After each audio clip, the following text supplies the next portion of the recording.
Os impactos que as mudanças climáticas terão em cidades vão afetar o sistema local de energia, a demanda, o fornecimento de água, o tratamento de esgoto, o setor de transportes, a saúde e a segurança pública e também a qualidade de vida dos cidadãos.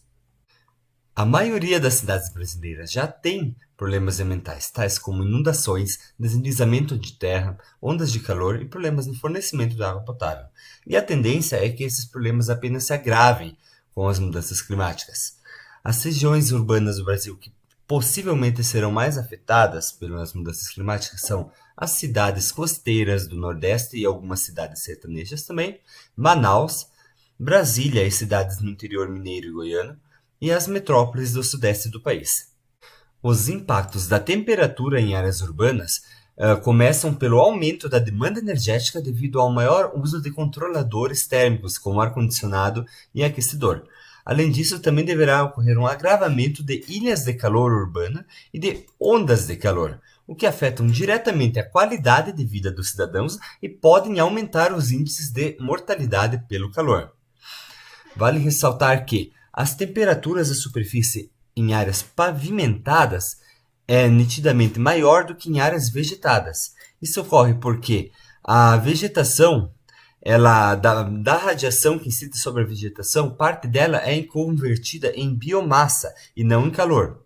Portanto, a presença de parques e outras áreas verdes no meio das cidades são técnicas importantes para o combate às ilhas de calor urbanas.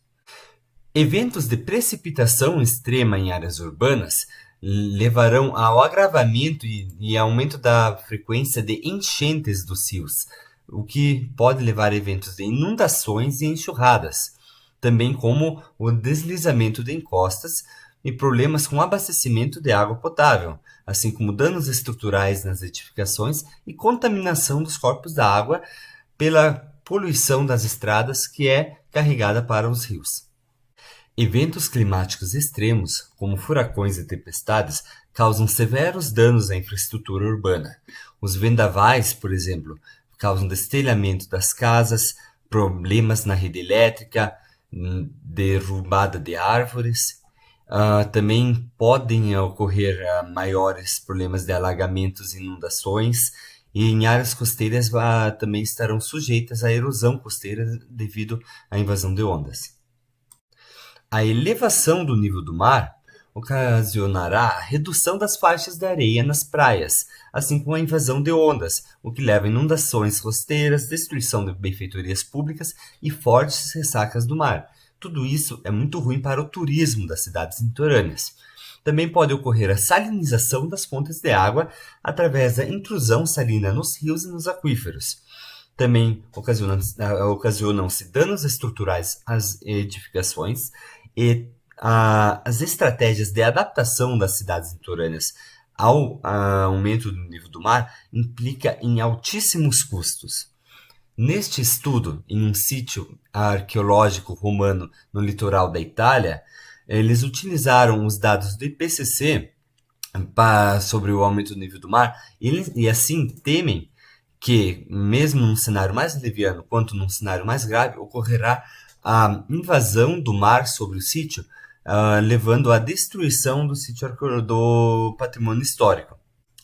Os impactos das secas sobre as áreas urbanas está relacionado principalmente à escassez de água, uma vez que se esperam intervalos maiores entre uma precipitação e outra, e também podem haver redução no volume precipitado em geral, como varia de cada local do globo para outro. Isso também pode contribuir para um aumento do preço dos alimentos, uma vez que com a escassez de água fica mais difícil e caro para os produtores rurais conseguirem produzir alimentos, o que pode contribuir também para o êxodo rural. E outro fator relacionado tanto à seca quanto ao aumento do nível do mar é a intrusão salina nos rios e nos lençóis freáticos, ou seja, as áreas mais costeiras estão sujeitas à contaminação por água salgada no lençol freático, tanto pelo aumento da pressão que o mar exerce sobre essa área, quanto pela diminuição da entrada de água doce no sistema. E é possível que o bombeamento de água nas áreas costeiras seja interditado.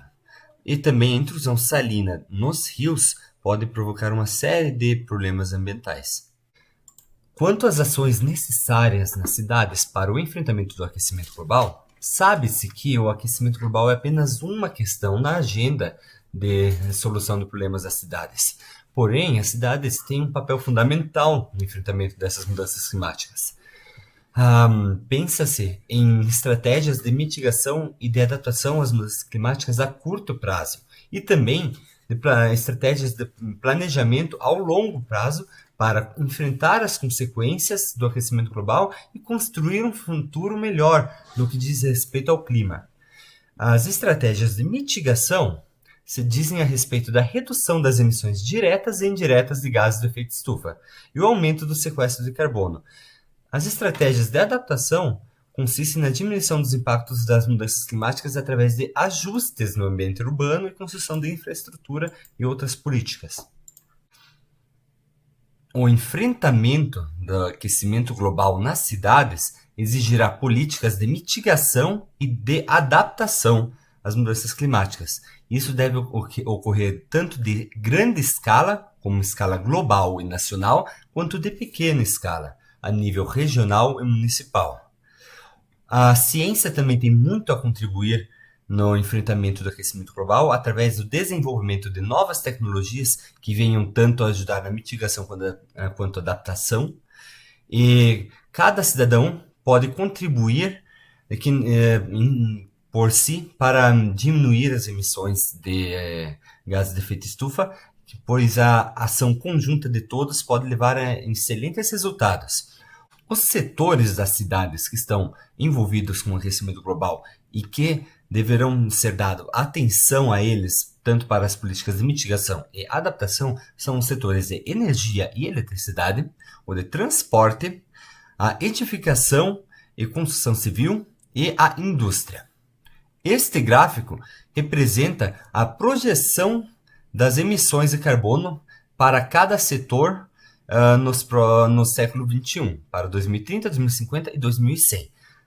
As colunas de trás, com cor mais clara, representam as linhas de base em que não serão tomadas políticas específicas para a contenção das emissões, enquanto as colunas por frente, mais escuras, representam o cenário em que serão tomadas bastantes políticas de contingenciamento das emissões de CO2.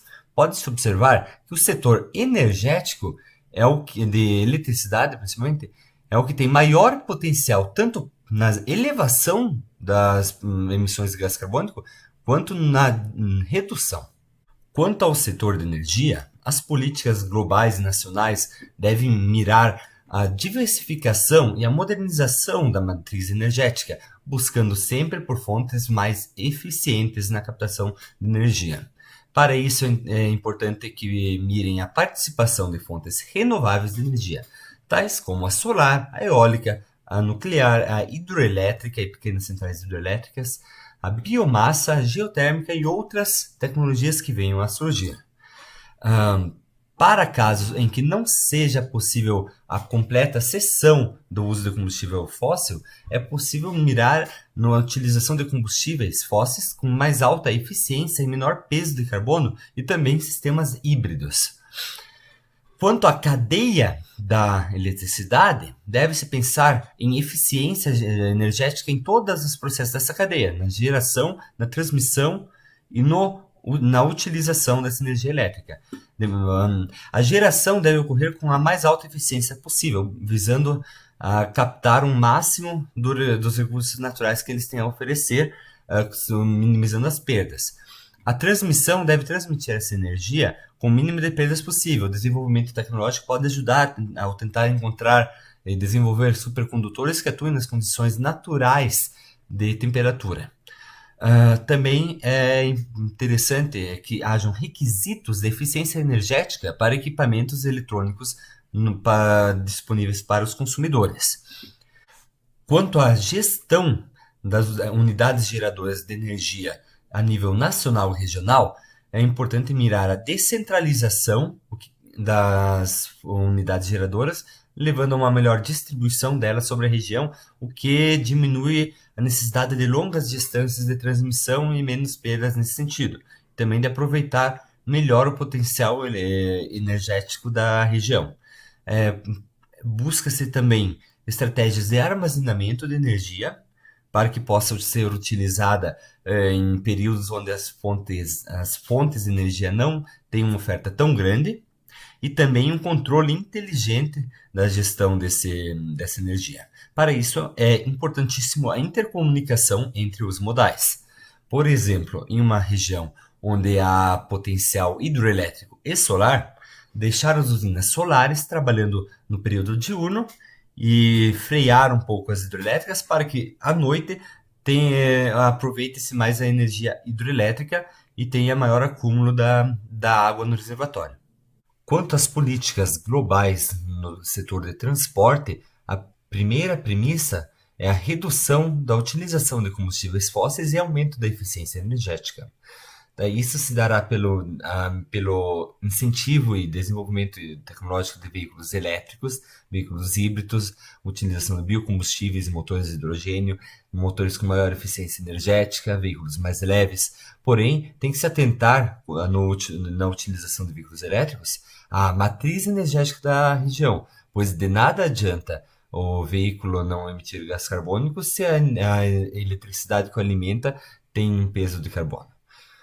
Outro fator é o planejamento dos modais de transporte, tanto de carga quanto de passageiros. Eu me refiro aos sistemas hidroferro, aero e rodoviários. Podem ver aqui nesse estudo, demonstra que o transporte rodoviário tem um consumo muito alto de energia por cada tonelada de carga transportada a cada quilômetro.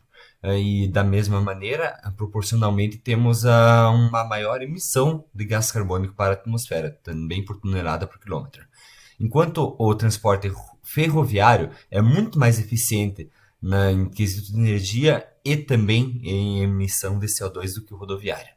O transporte dutoviário, que serve para gases, fluidos e semifluidos, é de longe o mais eficiente, porém ele exige muito investimento em infraestrutura.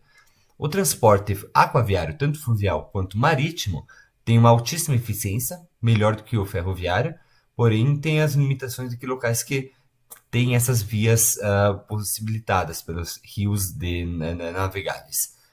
E o transporte aéreo, a aviação em geral tem uma emissão muito alta de gás carbônico. Ele consome muita energia para poder levar cada tonelada aos céus e voar quilômetros. A última premissa nesse sentido é a redução e a racionalização do transporte motorizado nas cidades. Isso dá para se fazer ao incentivo e desenvolvimento de alternativas de mobilidade urbana e transporte público.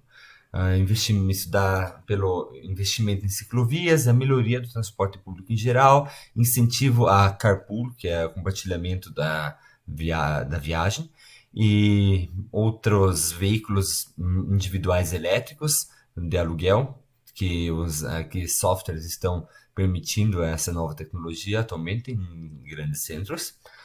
E também é interessante a redução das jornadas. Isso eu me refiro à distância que os cidadãos devem percorrer no local de residência ao local de trabalho, e também ao aumento das taxas de ocupações do transporte público.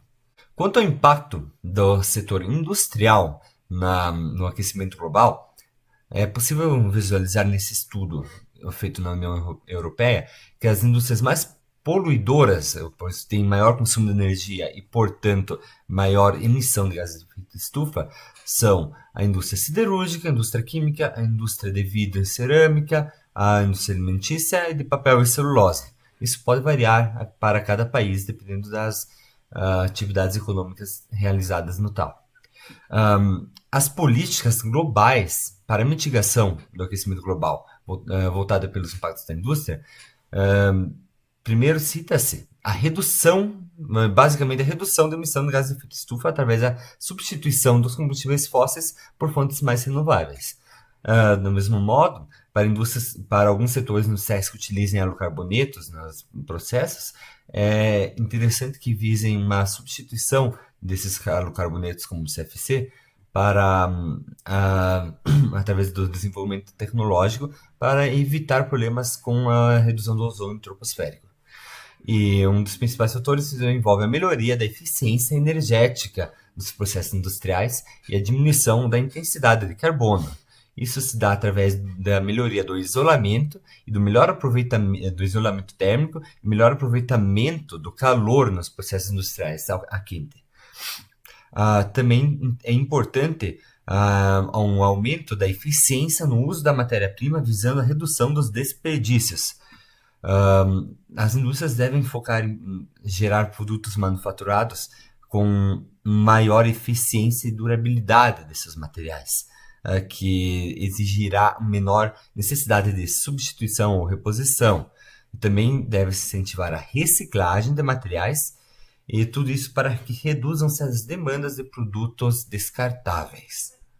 O setor de edificações e construção civil tem um elevado impacto no aquecimento global, porque na produção das suas matérias-primas principais, que são o concreto e o aço, existe a utilização de combustíveis fósseis em grande quantidade em várias etapas da cadeia e muita necessidade de energia para esses processos industriais e processos de produção. Portanto, deve-se pensar na moderação da utilização dessas matérias-primas através da melhoria na durabilidade das construções das edificações, para que não haja tanta necessidade de reposição. Da mesma maneira, é importante pensar na modernização dos prédios já existentes, visando uma melhoria na eficiência energética dos equipamentos e também a definição de novos parâmetros de construção. Para tudo isso, é importante conciliar a utilização da energia elétrica com sistemas de aquecimento de águas, sistemas de controle da temperatura do ambiente, visando uma economia de energia.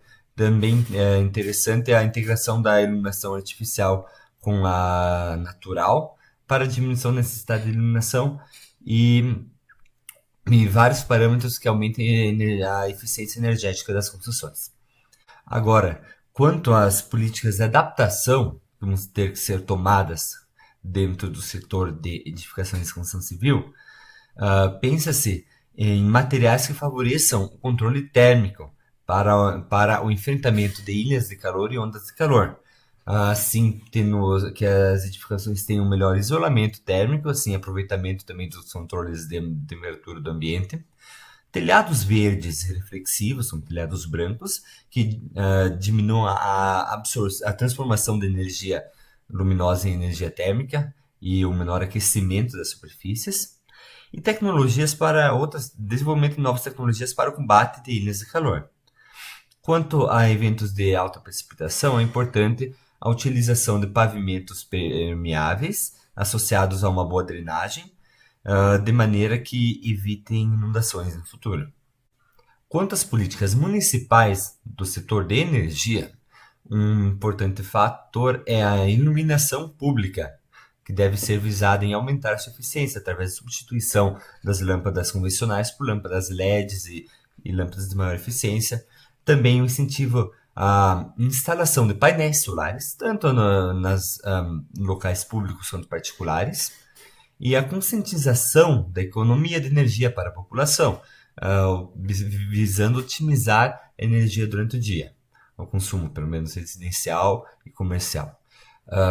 Isso tudo pode ser uma estratégia de fazer isso através de medidas econômicas na modificação das taxas de uso de energia ou ideias como a redução do imposto para estabelecimentos que utilizem energia renovável. As políticas municipais para o setor de transportes devem mirar o incentivo e a melhoria do transporte público e da mobilidade urbana, pela otimização e atratividade do transporte coletivo, que se dá através do aumento da sua eficiência, aumento da velocidade, tornando-os mais acessíveis e mais confortáveis para a população. Também pensa-se na redução de jornadas e na melhor controle das taxas de ocupação do transporte público.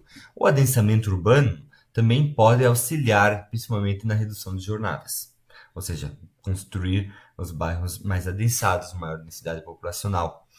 E as cidades devem pesquisar e incentivar, buscar alternativas de mobilidade urbana, visto que há uma grande diversidade de cidades pelo mundo, que cada uma pode aproveitar um sistema diferente, alternativo para a mobilidade urbana. Quanto às políticas de adaptação do setor de transporte para eventos climáticos extremos e aumento do nível do mar, deve-se pensar em realocar e realinhar estradas e vias que possam vir a sofrer problemas com o aumento do nível do mar. Também deve-se elevar as estradas e associar isso a estruturas de drenagem das águas pluviais, para que diminuam o problema de enchentes, melhoria dos bueiros, dos canais e do sistema de tratamento dessas águas pluviais e sistemas de contenção de água. O planejamento urbano vai ser muito importante para a adaptação das cidades ao aquecimento global. Um ponto se dá através do aumento da cobertura vegetal, que pode auxiliar tanto na drenagem de águas pluviais e riscos de enchentes, inundações, quanto no combate a ilhas de calor e ondas de calor. Isso se dá através da construção de espaços verdes e no aumento da quantidade e distribuição deles ao longo da cidade, porque eles auxiliam na drenagem da água pluvial e também no combate dessas ilhas de calor, para que os cidadãos tenham um refúgio da temperatura. Também pode-se incentivar a construção de telhados verdes pela iniciativa privada. Para a drenagem e o controle das águas das chuvas, é importante o investimento em pavimentos permeáveis, com uma boa canalização e bacias de contenção e outras obras de contenção desse escoamento da água de precipitação pluvial. Outra estratégia interessante é que integra esses dois fatores, tanto a drenagem quanto a cobertura vegetal, a utilização de parques lineares nas margens dos córregos, o que vão minimizar os impactos das cheias, uma vez que, quando inundados, só vão atingir a área pública e não as edificações e infraestrutura de transporte.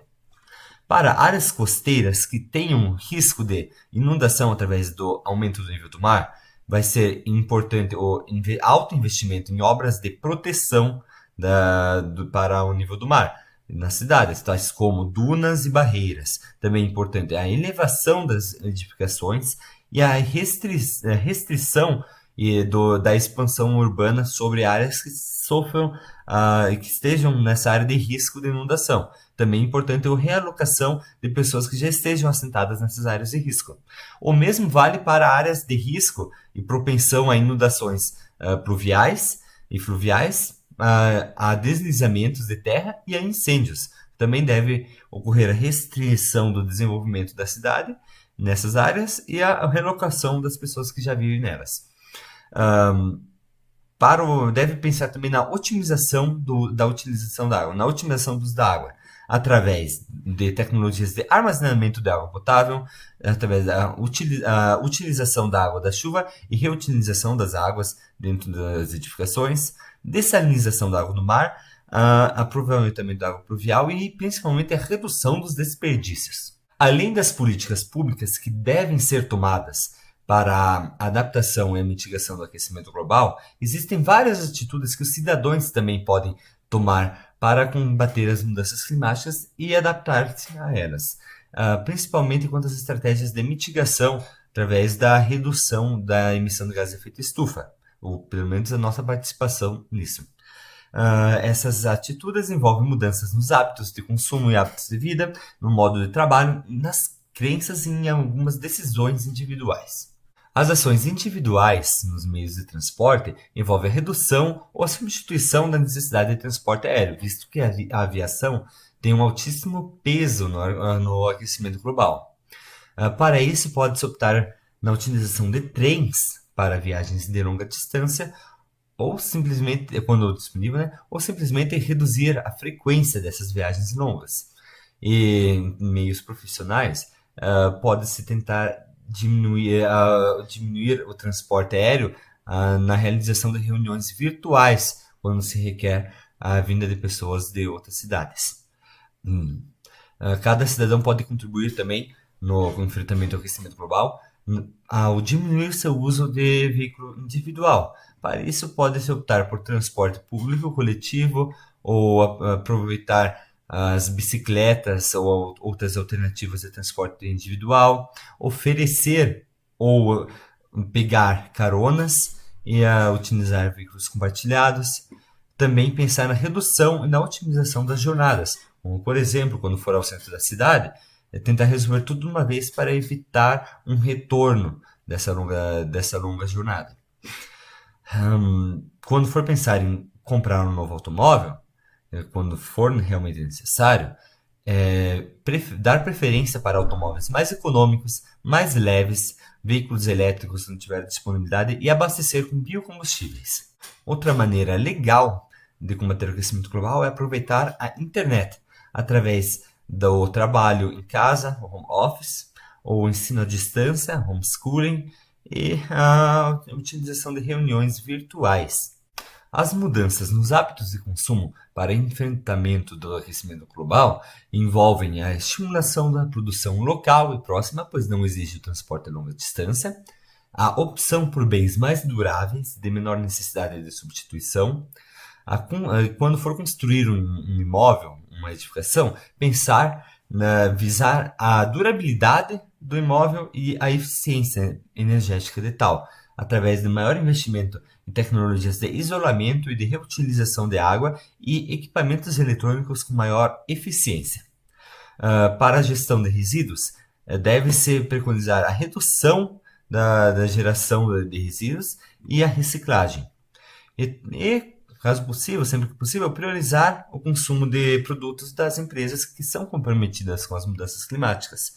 Porém, não deve-se cair na armadilha da maquiagem verde. Tem que ter cuidado com isso, que muitas vezes as empresas vêm utilizando a força do marketing e da propaganda para dizerem que são eco-friendly, mas na prática eles ainda têm uma contribuição muito alta para os impactos ambientais.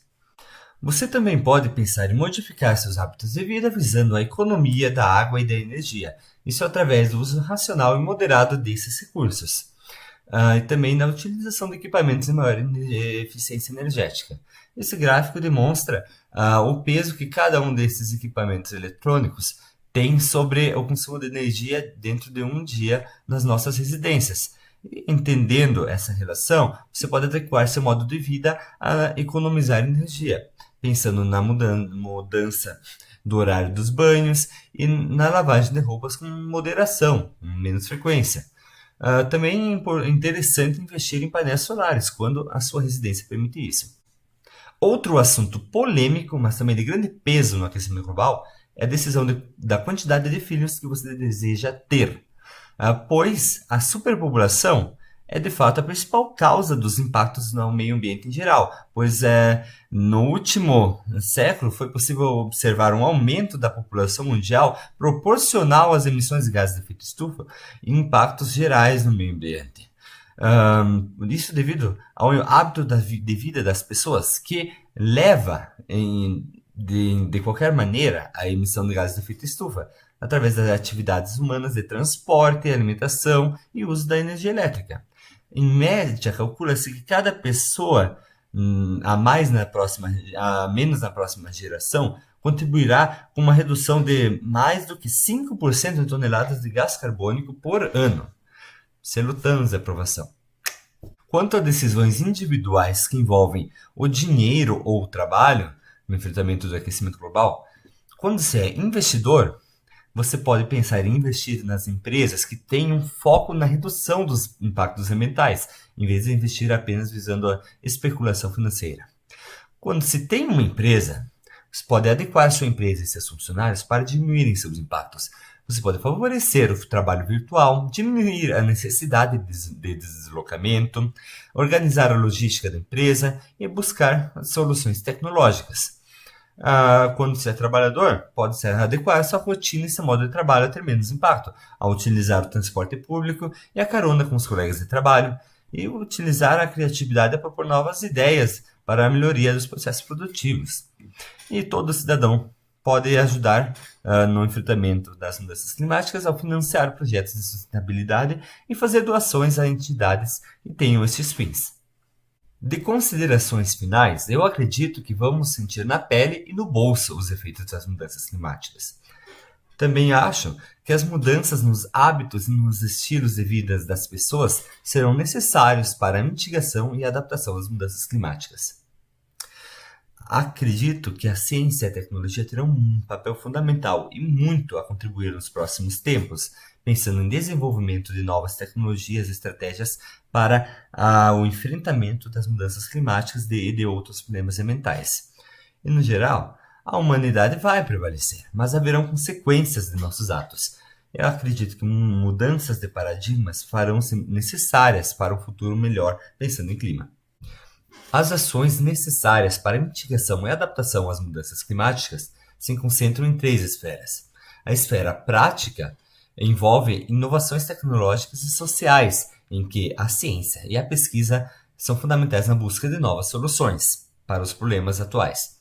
Na esfera política, algumas decisões e ações dos órgãos e instituições devem mirar o desenvolvimento sustentável, a adaptação e a mitigação às mudanças climáticas. Na esfera pessoal, espera-se respostas individuais e coletivas da população a respeito da questão climática. Estas são algumas das referências que utilizei para a elaboração dessa revisão da literatura e muito obrigado por terem assistido essa videoaula e espero que todos se conscientizem da necessidade de enfrentarmos as mudanças climáticas no nosso planeta.